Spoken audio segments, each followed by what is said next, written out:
Reserve machine আপনি একাই বাক্সগুলো অন্ধকারের মধ্যে এই ঝড় বৃষ্টির মধ্যে একা নিয়ে আসছেন। কোথা থেকে পাঠিয়ে নিয়ে আসছেন? কত টাকা কন্ট্যাক্ট করেছেন আপনি? কত টাকা কন্ট্যাক্টে নিয়ে আসছেন? বাংলার মানুষ দেখছে।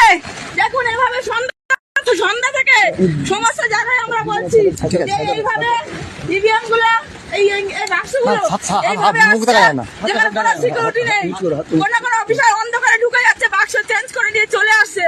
আমরা বারবার আইসিকে বলছি, ফুলতলি আইসিকে বারবার বলা সত্ত্বেও তিনি একবার এটা কান দেননি।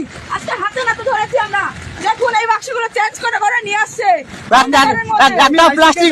আমি আইসিকে জানিয়েছি, আইসি বলছে মিডিয়া করো তোমরা। আইসি নিজে কন্ট্যাক্ট করেছে গণেশ মন্ডলের সঙ্গে, নিজের টাকার কন্ট্যাক্ট করে এইভাবে বাক্স বদল করছে। সমস্ত বাক্সগুলো এইভাবে এসেছে। আমরা বারবার বলছি যে বাক্সগুলো কোথা থেকে আসছে। এখন অগণিত আমাদের লোককে থাকতে দিচ্ছে না, আমাদের লোকগুলোকে সরিয়ে দিচ্ছে, বলছে আমরা নিয়ে যাচ্ছি, ঠিক নিয়ে যাচ্ছি। কোথা থেকে আউট হয়ে যাচ্ছে অন্ধকারের মধ্যে, কোথায় আউট হয়ে যাচ্ছে অন্ধকারের মধ্যে? অটোগুলো কোথায় উঠে এই বাক্স কি করে এখানে আসে? তিনি একাই বাক্সগুলো অন্ধকারের মধ্যে কোথা থেকে নিয়ে আসছে? এর মধ্যে দেখুন এর আগে আমরা দেখেছি একটা বাক্স খোলা বাক্স এসেছে, খোলা বাক্স এইভাবে নিয়ে আসছেন উনি। আপনার নাম কি বলবেন? নামটা দেখুন, আপনারা দেখতে পাচ্ছেন